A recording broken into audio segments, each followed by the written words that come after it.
Ok, meus amigos, vamos para esse nosso segundo bloco, hoje recebendo Cláudio do Prado Amaral, magistrado aqui em São Paulo, no interior, na cidade de São Carlos, e também doutor pela USP, tem vários livros publicados, o mais recente, Prisão, Liberdade e Medidas Cautelares no Processo Penal. Mas antes, já era autor Bases Teóricas da Ciência Penal Contemporânea, depois Despenalização pela Reparação dos Danos e um outro livro de Princípios Penais. Cláudio, vamos voltar, vamos insistir nesse assunto. O nosso sistema progressivo, funcionalidades ou disfuncionalidades? Eu acho que poderíamos aqui, talvez, pensar em algo um pouco mais revolucionário, não tendo todos esses mecanismos aí de progressão, não tem estrutura. O sistema progressivo em si é muito bom, não tem estrutura. Não dá para pensar em outras coisas. Por exemplo, prisão domiciliar com monitoramento eletrônico. O que você pensa sobre isso, Cláudio? Eu não tenho dúvidas que a prisão domiciliar com monitoramento eletrônico, ela é muito boa, mas é necessário saber a quem aplicar, quem será a pessoa presa que receberá essa medida. Porque um fundamento do regime aberto ou de equipamentos sem vigilância intensa, esse é o nome, nós temos equipamentos de altíssima vigilância e segregação de liberdades. São as Supermax americanas, os RDDs do Brasil. Nós temos outras formas de cumprir pena sem vigilância ostensiva ou vigilância muito atenuada. É o caso do regime aberto do livramento condicional.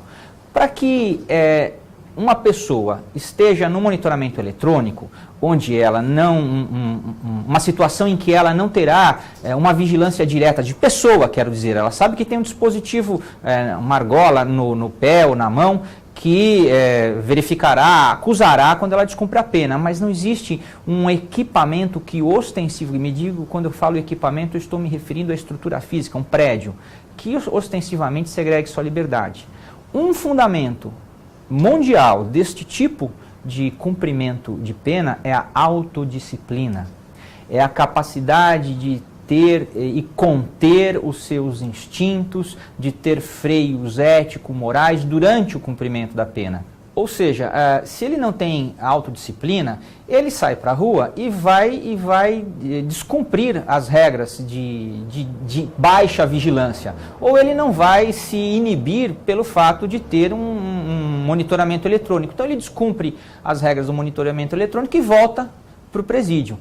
Eu sou um pouco mais criativo e quase tem um pouco mais de ousadia aí nessa questão da falta de vagas.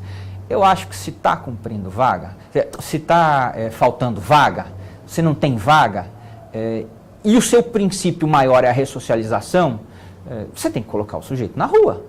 Não tem outra forma. Ou vai ser um indulto, ou vai ser a própria extinção da pena. Encontrar o equilíbrio, a tarefa do juiz de execução, talvez a mais delicada de todo o sistema de justiça penal, porque é necessário ressocializar, não se pode, contudo, fragilizar o sistema de justiça e não dar cumprimento à sentença. Então, iniciou o cumprimento da sentença, viu que a pena está sendo contraproducente, verifica-se que o cumprimento daquela pena naquelas condições estão sendo contraproducentes, ou seja, é um sistema que gera mais violência, ele é disfuncional, eu não vejo outra saída senão extinguir a pena. Isso não é novidade nenhuma. Uma das características do título executivo penal é a sua alta multabilidade. Você encurta a pena através de leitura de livro, estudo, trabalho, a remissão pelo trabalho, indulto, graça e outros, anistia e outros tantos mecanismos, abolício crimes e outros tantos mecanismos que esfacelam o título executivo penal. Ora, por que é que, se verificando uma severa disfuncionalidade no cumprimento da pena, não poderia o juiz da execução também extingui-la?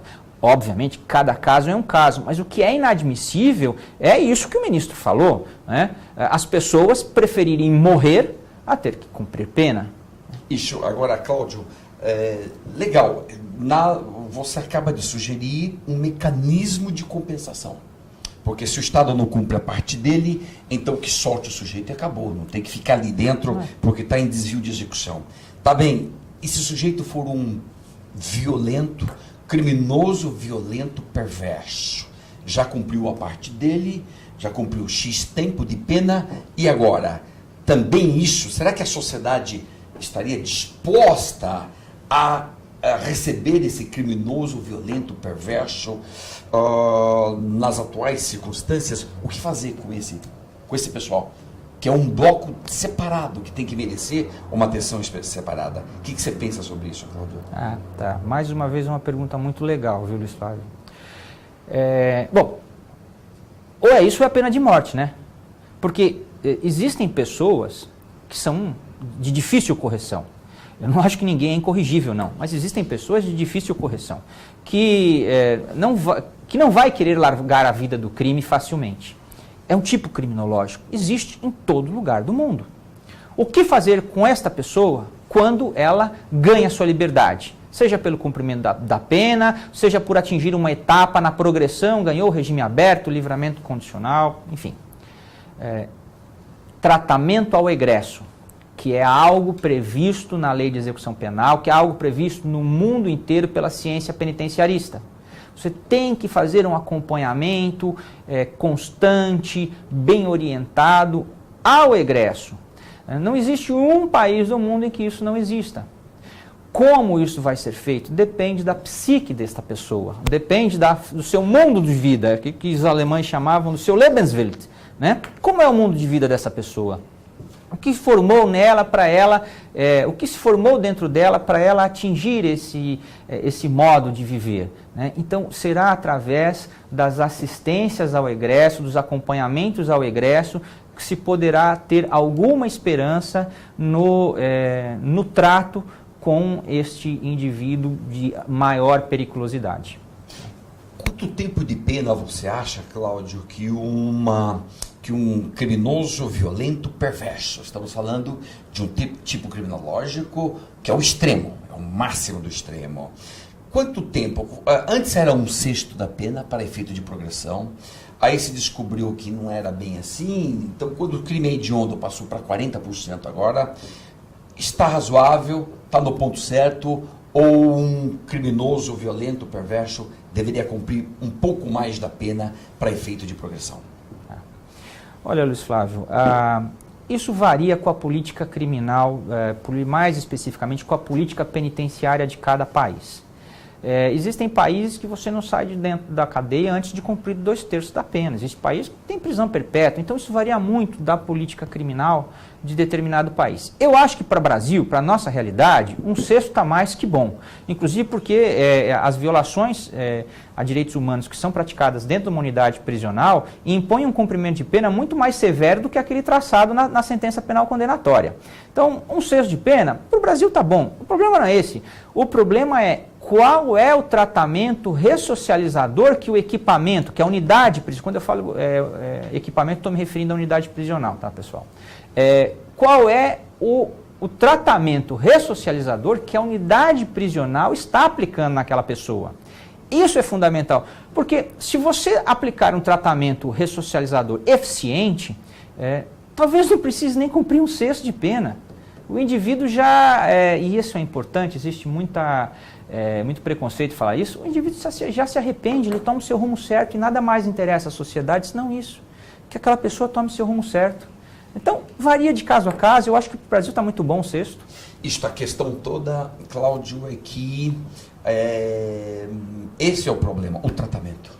É que o sistema penitenciário brasileiro, o preso acaba ficando lá como um depósito, jogam o sujeito lá, não respeitam o mínimo dos seus direitos, né? E então não existe nenhum tipo de tratamento, pelo menos sistemático, não existe no Brasil. Um caso ou outro, num presídio ou outro, pode ser que haja. O problema é este: sem tratamento não temos como fazer, e aqui tem tudo a ver com o tema da ressocialização, que não ressocializa. E agora, o que fazer sem esses tratamentos? Não existe. existem maneiras criativas de se... A gente está falando tratamento aqui porque é a força da expressão. A gente não tá exatamente, não vai exatamente tratar, mas é mais usar a força de expressão para ressocialização, enfim. Como nós vamos tratar esta pessoa pode ser feita de maneiras as mais criativas possíveis.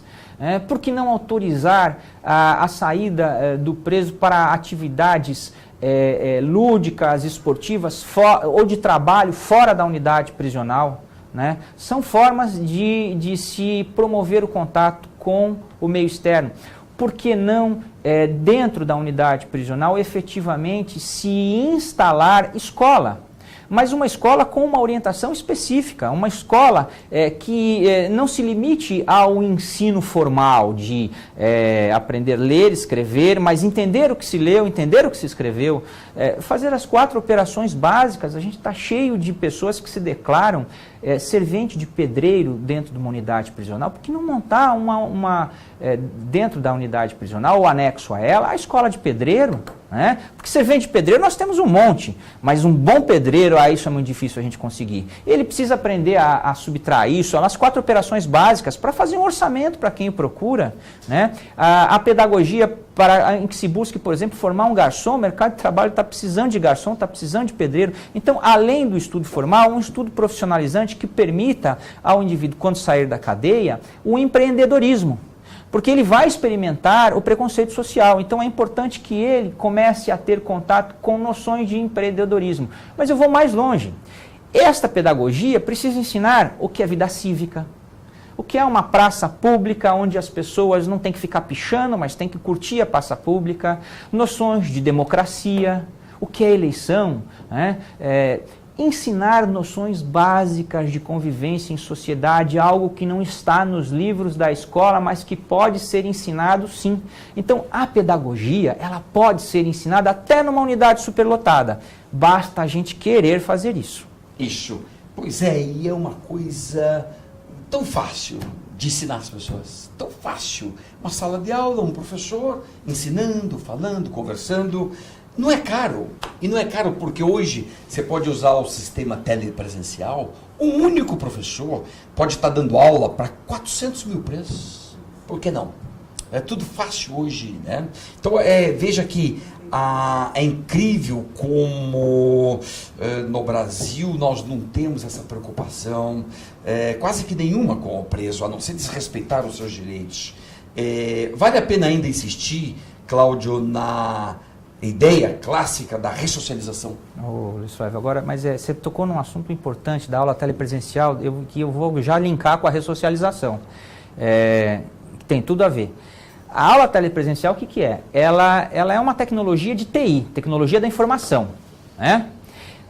O que hoje nós não temos fundamentalmente no sistema prisional é tecnologia da informação. Nós não sabemos qual é o índice de reincidência exato no Brasil, qual o número de presos conforme a tipologia de crime praticado. Nós não sabemos quanto custa um preso, né? Ou seja, para você entrar hoje num prédio, você tem que colocar lá o dedo para se identificar. Por que isso ainda não existe nas unidades prisionais brasileiras? Eu não entendo. Porque nós não temos ainda um processo de execução penal eletrônico que basicamente é um software de conta corrente. O indivíduo vai descontando pena ou muda o tipo de pena, né? Você vai ter trabalho na formação do sistema, né? Que vai ter que formar a rede com diversos institutos. Mas a questão nós temos que ter TI.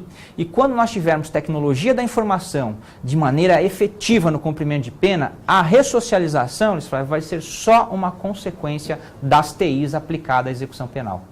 Pois é, e até parece que não existe TI no mundo, né? Até parece que não existe o Vale do Silício, que já na década de 90 já tinha tudo isso de internet, bem difundida no mundo todo. Até parece que isso não existe. E não são coisas caras, não são coisas absurdamente caras. Como, por exemplo, uma aula ministrada pelo sistema aí de internet.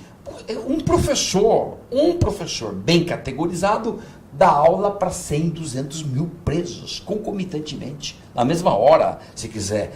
Pois isso tudo é o quê? Falta boa vontade? Não tenha dúvida, isso é falta de boa vontade. Isso que você está falando, por exemplo, já existe há muito tempo nos Estados Unidos. Fica só um vigilante na sala de aula e todos os presos assistem à aula. Quer dizer, falta boa vontade, sem dúvida. Mas eu tenho fé que isso comece a mudar. Pela primeira vez, nós estamos vendo iniciativas importantes, como é o caso do Ministério da Saúde, da Fiocruz, que querem trazer o SUS para dentro da unidade prisional.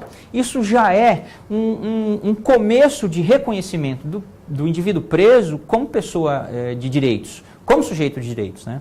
Bacana, então nós já vamos já voltar para o terceiro bloco, vamos falar um pouquinho da jurisprudência, o desvio de execução na jurisprudência, como ela está encarando isso. Já, um minutinho só.